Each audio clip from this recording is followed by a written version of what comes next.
Great unique classes में आप लोग का स्वागत है। आज हम लोग 10th क्लास का मॉडल पेपर का हम लोग ऑब्जेक्टिव सॉल्व करने जा रहे हैं। मतलब ऑब्जेक्टिव को ऑब्जेक्टिव की तरफ, मतलब सीधे देखकर आंसर। ठीक है, तो देखिए कैसे। जैसे 0.41 पर पहला क्वेश्चन 0.41 पर रेकड़ी है, तो क्या करेंगे। देखिए यहाँ पर देखिए 0 है, पहले देखिएगा इसमें क्या है कि पहले 0 रहेगा, अब पॉइंट के बाद 41 है। तो 41 मतलब कितना डिजिट पर, कितना अंक है, उधर 2 पर रिपीटेशन हो रहा है। तो हम क्या करेंगे कि सीधे लिखेंगे 41, चूंकि 2 है ना, 2 अंक है ना, तो 99 लिखेंगे। 2 अंक है तो क्या लिखेंगे यहाँ पर 99। तो इसका आंसर हो जाएगा 41/99। कहिएगा कि सर इस पर एक और एग्जांपल थोड़ा बताइएगा तो थोड़ा और बेहतर समझ में वही बता रहा है। जैसे 0.23 है, इसे p/q के रूप में बदलना है, तो इसका आंसर सीधे आप बोलिए। वेरी गुड, इसका आंसर क्या होगा 23 सीधे आंसर लिखेंगे 99। 23 कितना हो जाएगा 99। तो इस तरह से दे रहा है तो ऑब्जेक्टिव बना देंगे। हालांकि और जब डीपली ऑब्जेक्टिव में चैप्टर वाइज जाएंगे तो और प्रैक्टिस करवाएंगे। फिलहाल मॉडल पेपर बनवा रहे हैं। जैसे अगला है, निम्न में कौन अपरिमेय संख्या है। निम्न में कौन अपरिमेय संख्या है। तो अपरिमेय संख्या आप लोग को पता है, जो रूट से पूरी तरह से बाहर न निकल पाए उसे कहते हैं अपरिमेय।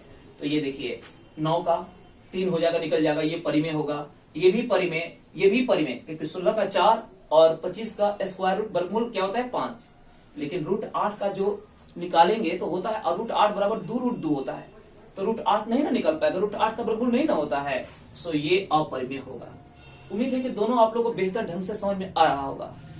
उसके बाद अगला कह रहा है कि शून्य ज्ञात करें। बहुपद 6x - 21 क्या है, 6x - 21 का शून्य ज्ञात करें। और आप लोग को जानते होंगे कि शून्य निकालने के लिए ध्यान से देखिए, 6x - 21 इज इक्वल टू क्या लिखते हैं 0। ये माइनस उधर जाएगा तो क्या हो जाएगा प्लस, और ये 6 मल्टीप्लाई में है तो कहां चल जाएगा डिवाइड में, मतलब गुना में तो भागा में चल जाएगा, और ये कैंसिल हो जाएगा 3 से। ये 2 बार में 3 दूनी का 6 और 3 7 21, तो कितना आ गया 7/2। तो इसमें कौन सा ऑप्शन है देख लीजिए, ए। तो तीसरा का कौन सा ऑप्शन सही होगा, ए।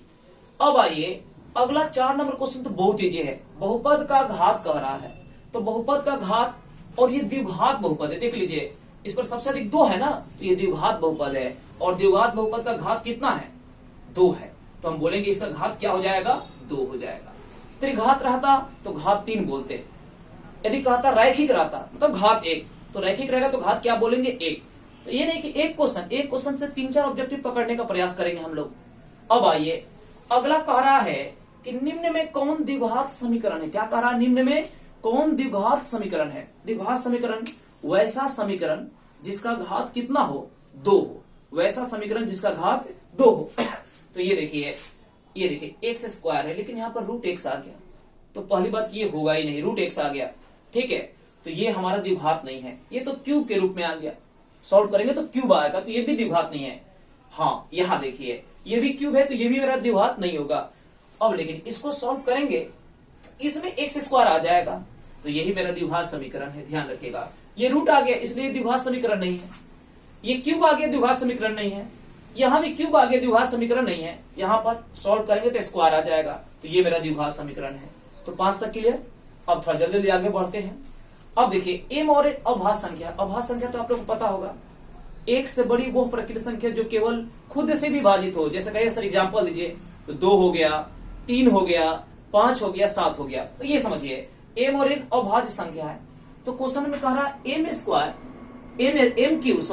एम क्यूब एन स्क्वायर और दूसरी तरफ है एम स्क्वायर एन स्क्वायर। इसका मसा निकाले।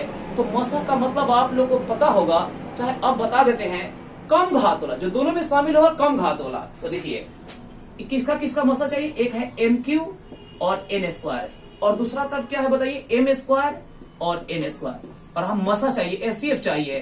तो एचसीएफ का मतलब होता है जो दोनों में शामिल है, तो एम दोनों में शामिल है, एन भी दोनों में शामिल है।